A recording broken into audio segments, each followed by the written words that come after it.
আসসালামু আলাইকুম সম্মানিত সুধী, আমি মোহাম্মদ কামাল উদ্দিন। আজকে আপনাদের সাথে কিছু গুরুত্বপূর্ণ বিষয় যেটা ব্যবসা বাণিজ্য করতে গেলে খুবই দরকার হয়, সেটা হলো কোম্পানির ফিনান্সিয়াল স্টেটমেন্টস। আপনি যদি কোনো কোম্পানি করেন কিংবা যে কোনো প্রপার্টারশিপ কনসার্নও যদি করেন, আপনার কিন্তু ব্যালেন্স শিটটা লাগবে, আপনার একটা হিসাব লাগবে। তো হিসাব নিকাশ ছাড়া কিন্তু আপনি বহুদূর আগাইতে পারবেন না, কিছু দূরে আগাইতে পারবেন না। সো আপনার পার্সোনাল লাইফেও কিন্তু হিসাব নিকাশ দরকার আছে। এখন হিসাব নিকাশটা করবেন কিভাবে? হিসাব নিকাশের জন্য একটা ফ্রেমওয়ার্ক আছে।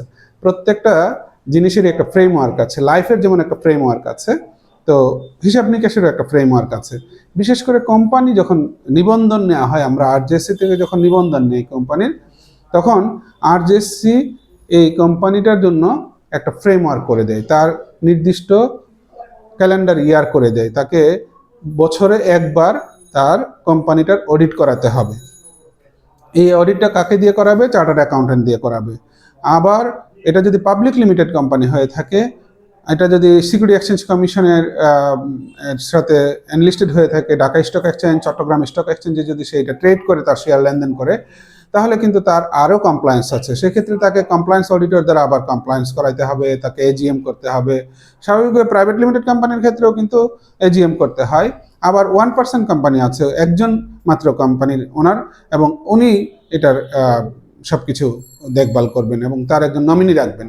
একটা প্রপার্টারশিপ কনসার্নের একটা অল্টারনেটিভ বলা চলে যে 1% কোম্পানি। তো এই কোম্পানির কি করতে হয়? একটা ব্যালেন্স শিট করতে হয়, একটা প্রফিট অ্যান্ড লস অ্যাকাউন্ট করতে হয়, একটা ক্যাশ ফ্লো স্টেটমেন্ট করতে হয়, একটা চেঞ্জেস ইন ইকুইটি স্টেটমেন্ট করতে হয়।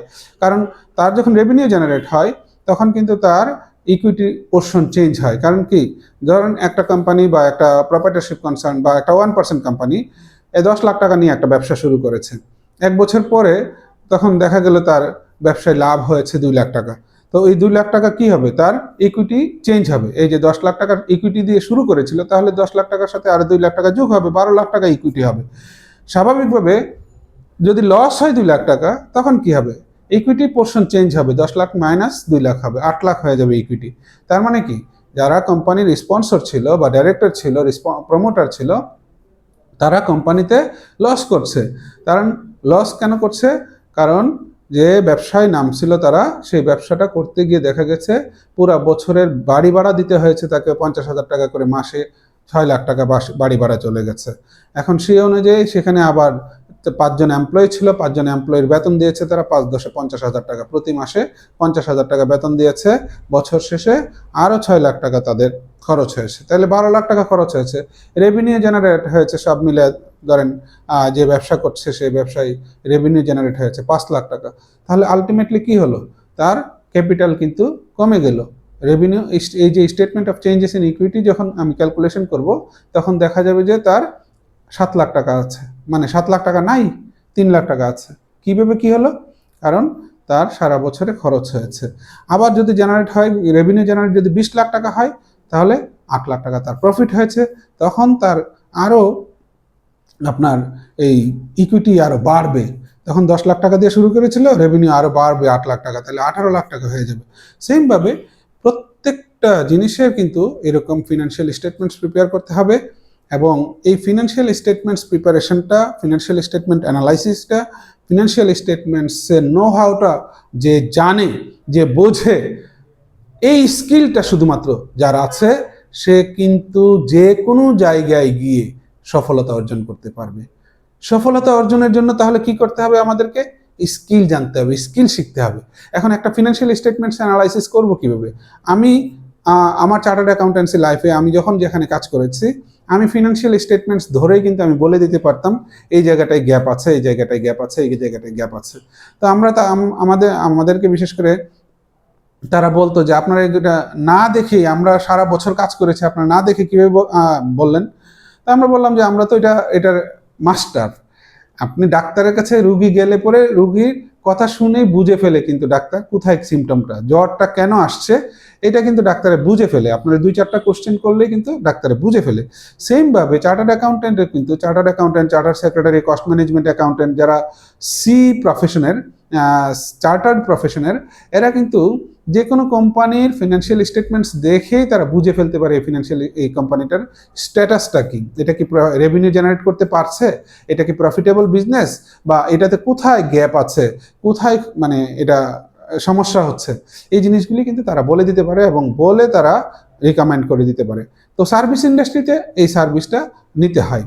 এখন আপনার ম্যানুফ্যাকচারিং ইন্ডাস্ট্রিতে কি করবে? ম্যানুফ্যাকচারিং ইন্ডাস্ট্রিতেও আবার কস্ট ম্যানেজমেন্ট অ্যাকাউন্টেন্ট আছে যারা সিএমএ করা, এরা কিন্তু ধরে আপনার এখানে কস্ট অডিটটা করে, কস্ট কি কম হচ্ছে না বেশি হচ্ছে, কোথায় কোথায় লিকে যাচ্ছে। তো সেইভাবে আপনার প্রত্যেকটা জায়গায় স্কিলের দরকার, স্কিল পিপল দরকার।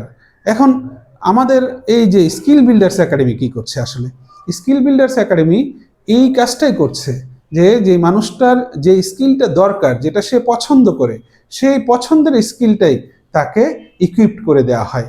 আসলে স্ট্রেঞ্জার ইজ অলওয়েজ ডেঞ্জার। রাস্তায় অনেক মানুষ আসা যাওয়া করে, তাদেরকে কিন্তু আমি ধরে ধরে ডেকে এনে আমি স্কিল শিখাই না। স্কিল আমার কাছে যে শিখতে আসে, কিংবা আমি যাদের কাছে প্রমোট করতে পারি, প্রলব্ধ করতে পারি আমার মার্কেটিং দ্বারা, তারাই আমার কাছ থেকে এই সার্ভিসটা নিতে পারে। এবং আমার সার্ভিসটা নিয়ে তাদের কি হচ্ছে, লাভ হচ্ছে কি হচ্ছে, বা আমার কি লাভ হচ্ছে। আমাদের স্কিল বিল্ডার্স একাডেমি এই যে build your skills not your resume, আমরা এই রেজুমের মধ্যে অনেক কিছু লিখে রাখি। আমাদের স্লোগান এটাই, বাই বিল্ড ইউর স্কিলস। আপনি আপনার স্কিলস বিল্ড করেন, পৃথিবীতে আপনার রুটি রুজির অভাব হবে না। কোন জায়গায় আপনি পৌঁছাতে চান, যেই জায়গাটায় পৌঁছাতে চান সেই জায়গায় আপনি পৌঁছতে পারবেন। এটা হলো, আমরা প্রতিদিন মসজিদে যাই, ইমাম সাহেব খতিব সাহেব আমাদেরকে একই কথা বলে যে ইমান আর আমল ঠিক করেন, দুনিয়া আর আখেরাত আপনার সফল হয়ে যাবেন। আসলে ইমান আর আমল ঠিক করেন 40, 50, 60 বছর যাবত শুনছি আমরা, কিন্তু ইমান আর আমল কি জিনিস এটাই আমরা বুঝতেছি না। আসলে আউট অফ দ্য বক্সে আমরা কখনো চিন্তাই করছি না যে ইমান আর আমল কি। আমরা যখন আমেরিকা, ইউরোপে, ওয়েস্টার্ন ওয়ার্ল্ডের সাথে কথা বলি, তাদের যে স্কলাররা আছেন তারা বলে যে ভাই, তুমি যা বিলিভ করো সেটা তুমি অ্যাকশনে নেমে যাও, তুমি যা বিশ্বাস করো সেটা তুমি অবশ্যই অবশ্যই পাবে, এতে কোনো সন্দেহ নাই। তাহলে আপনি আমাকে চিন্তা করেন, আমরা 60 বছর যাবত মসজিদে নামাজ পড়ছি, আমরা বিলিফ কি বুঝি নাই, ইমান কি বুঝি নাই, কিন্তু তারা ঠিকই ইমান কি বুঝছে, বিলিফ কি বুঝছে। সেই কারণে কিন্তু আজকে ওয়েস্টার্ন ওয়ার্ল্ড এতটা উন্নত, তারা তাদের কাঙ্ক্ষিত লক্ষ্যে পৌঁছাতে পারছে। আর আমরা আল্লাহর সৃষ্টির সেরা হয়েও আমরা কিন্তু আমাদের কাঙ্ক্ষিত লক্ষ্যে পৌঁছাতে পারছি না। কেন? আমরা ইমানটা বুঝতে পারতেছি না। আমরা যেটা বিশ্বাস করি সেই অনুযায়ী আমাদের অ্যাকশন নাই। অ্যাকশন হলো সেটা যে আমি ওটা করবই, আমি এটা পারবই, সো আমার অ্যাকশন হবে সেই রকম। তো আজকে আমরা এই পর্যন্তই থাকি। ভালো থাকুন, সুস্থ থাকুন, সুস্থ সুন্দর উন্নত মঙ্গলময় জীবনের প্রত্যাশা করছি। ধন্যবাদ। স্কিল বিল্ডার্স একাডেমিতে স্বাগতম। Build your skills not your resume.